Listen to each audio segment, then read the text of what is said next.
अस्सलाम वालेकुम। Rana Haris, Pakistan property leaders, बहरिया town Karachi से। नाजरीन, आज एक नया टॉपिक, क्या बहरिया टाउन कराची के अंदर अच्छे दिन वापस आने लगे हैं। और जबकि इसके पैरेलल हम देखते हैं कि बहुत सारी चीज़ें जो है वो चल रही हैं। डिफ़ॉल्ट की खबरें, एनओसी कैंसिल की न्यूज़ और अदालतों के अंदर केसेस वगैरह लगे हुए हैं। और इस चीज़ को डिफाइन करने के लिए, एनालिसिस लेने के लिए मैंने अपने साथ मधु किया है मुबशर भाई को। कैसे हैं मुबशर भाई? ठीक है अल्हम्दुलिल्लाह, बिल्कुल। मुबशर भाई, माशाल्लाह आप काफी अरसा दराज से बहरिया टाउन कराची के साथ काम कर रहे हैं। इवन के लाहौर का भी इनको काफी तजर्बा है। मुबशर भाई, मेरा क्वेश्चन आपने सुन लिया होगा कि बहरिया टाउन कराची के अंदर क्या अच्छे दिन वापस आने लगे हैं? अगर वापस आने लगे हैं तो कैसे आने लगे हैं? जबकि हम देखते हैं कि बहुत सारी चीजें बहरिया की मुखालिफ सिमत में जो है वो हमें नजर आ रही हैं, और काफी स्ट्रॉन्ग वे में। क्योंकि हर चीज साथ में हमने पहले न्यूज सुनी, एनओसी कैंसिल हो गया, फिर हमने न्यूज सुनी बहरिया की नौजुबिल्ला अस्तगफुरुल्लाह डिफॉल्ट की, दूसरी हमने ये चीजें सुनी कि अदालतों के अंदर जो है ये केसेस जो है एग्जैक्टली। काफी जोर पकड़ रहे हैं। तो उसके सब चीजों के मुतबादिल जो है, उसके बावजूद बहरिया टाउन के दिन अच्छे कैसे आने लगे हैं? देखिए हारिस भाई, आपने काफ़ी मल्टीपल क्वेश्चन जो हैं वो इसमें किए हैं। मैं एक एक करके उसका जवाब दूंगा। सबसे पहले तो आपने बात की कि SBCEA जो है उसकी जानिब से नोटिफिकेशन जारी हुआ कि इसका NOC कैंसिल किया जा रहा है बहरिया टाउन का।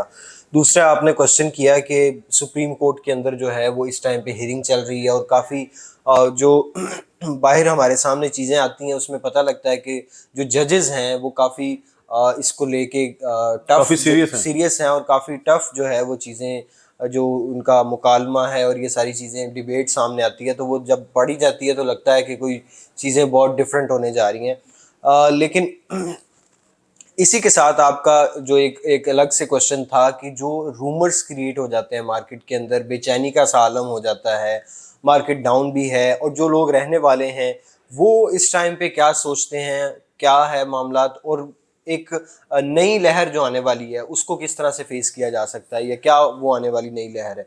देखिए, मैं ये बात करूँगा कि आज से हम 6 माह पहले की अगर बात करें तो हम काफ़ी हद तक ब्लाइंड थे।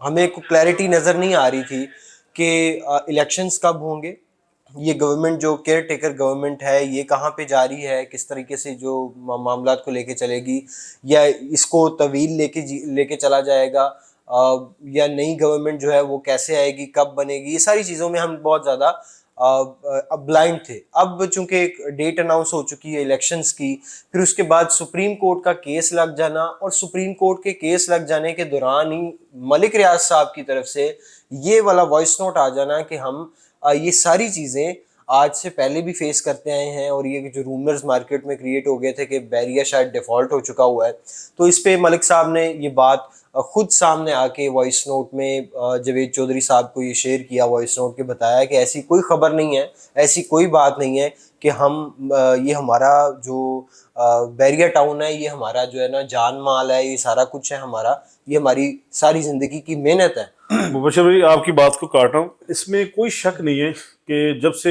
मैं भी काफ़ी अरसा दराज से इस बहरिया के साथ मुंसलिक हूँ, बहरिया के नाम के साथ हम जुड़े हुए हैं, और हमने पहलू जो है लोगों को दिखाया है। अच्छाइयाँ भी दिखाई, बहरिया में डाउनफॉल है वो भी बताया, बहरिया में तेज़ी आई वो भी दिखाया, लेकिन हमने देखा कि बहरिया की कश्ती हर तूफान से बाहिफाजत निकली है, बिल्कुल और ऐसा। हमारा ये ईमान है कि जो बहरिया के साथ जुड़े हुए हैं, अल्लाह ताला इसको जो है वो अपनी मंजिल की तरफ रवा दवा रखे कि ये इस बमर से भी निकलेगी कश्ती। एग्जैक्टली। देखिए, इससे पहले भी मैं अगर आपको 2019 की बात बताऊं, 2018 और 2019 के अंदर जो हम अब आज देखते हैं रोशनी है, जगमगाता ये शहर आपको पूरा बड़ा सारा नजर आता है बहरिया टाउन। सिर्फ और सिर्फ घरों की जो लाइट्स थी वो ऑन हुआ करती थी, उसमें भी कई दफ़ा लोड शेडिंग आ जाया करती होती थी। 6-8 महीने बहरिया की लाइट ही ऑन नहीं थी जब केस चल रहा था। ठीक है, उस फेज से भी बाहर निकले, और ये आज भी जब हेयरिंग हो रही है तो ये कमिट किया गया है बहरिया टाउन की तरफ से कि जितनी भी पेनल्टी हम पे लगेगी या जो है वो हम दे रहे हैं, हम देने के लिए तैयार हैं, हम वो हर चीज़ अपने ड्यूज जो हैं वो पूरे करेंगे।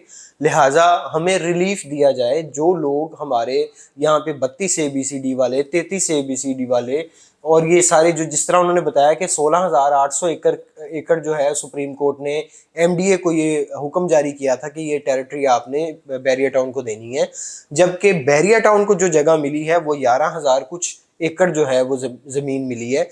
वो 11,000 एकड़ जो जमीन मिली है, इतनी जमीन मिलने की वजह से जो लोग डिस्प्यूट में चले गए हैं वो कौन कौन से लोग हैं? 32 ABCD वाले, 33 ABCD वाले, 29 ABCD वाले, आज तक 62 नहीं बन सका, 63 नहीं अब तक बन सका, प्रेसेंट 62 और 63 की मैं बात कर रहा हूँ। फिर और दीगर ऐसे कई पैराडाइज के प्रेसेंट्स हैं जहां पे काम नहीं हो सका।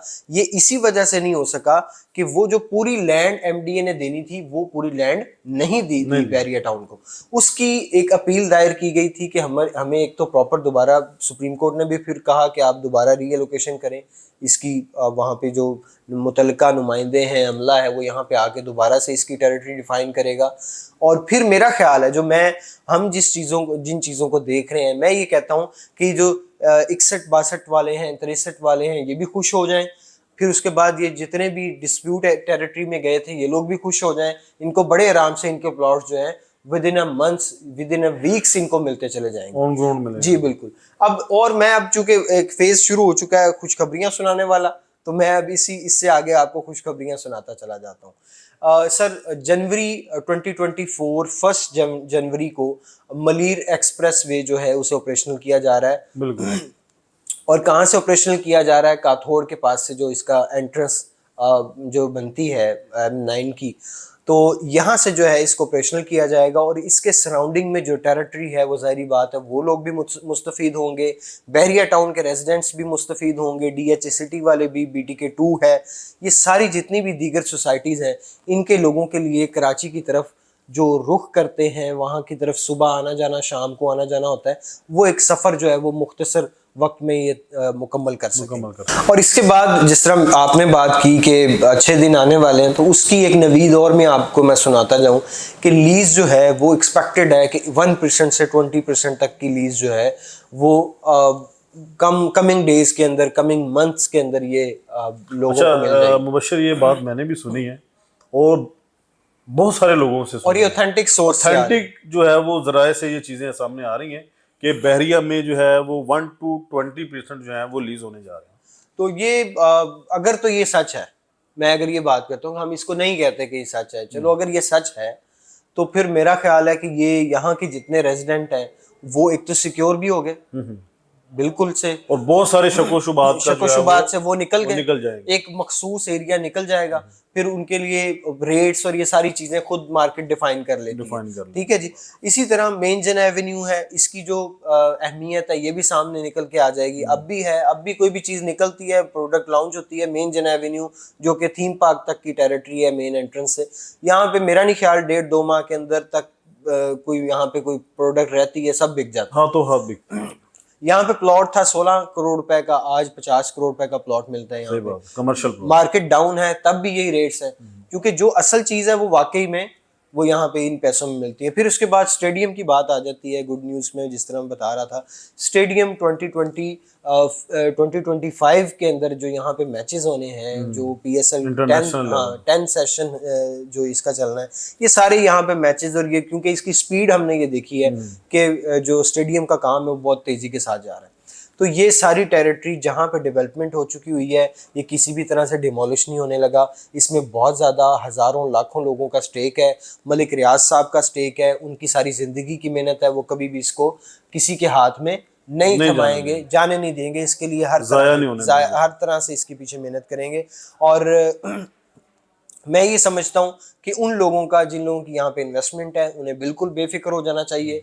और आगे आने वाला जो साल है 2024 और 2025 ये बैरिया टाउन के हक में है। बैरिया टाउन यानी प्रॉपर्टी के हक में है। हर लिहाज से आप इस चीज़ को समझ लें कि आगे आने वाला टाइम बैरिया के लिए बहुत बेहतर होगा। बहुत शुक्रिया मुबश्शिर, बहुत अच्छे से आपने डिफाइन किया। नाज़रीन, बैरिया टाउन कराची जो है वो आप किसी भी किस्म की कैस राइयों में मत आए, नेगेटिविटी थॉट्स जो हैं अपने माइंड में ना बनाए। बैरिया टाउन के पीछे एक बहुत बड़ा जो है समझ लें मैनेजमेंट जो है जो इसको लुक आफ्टर कर रही है।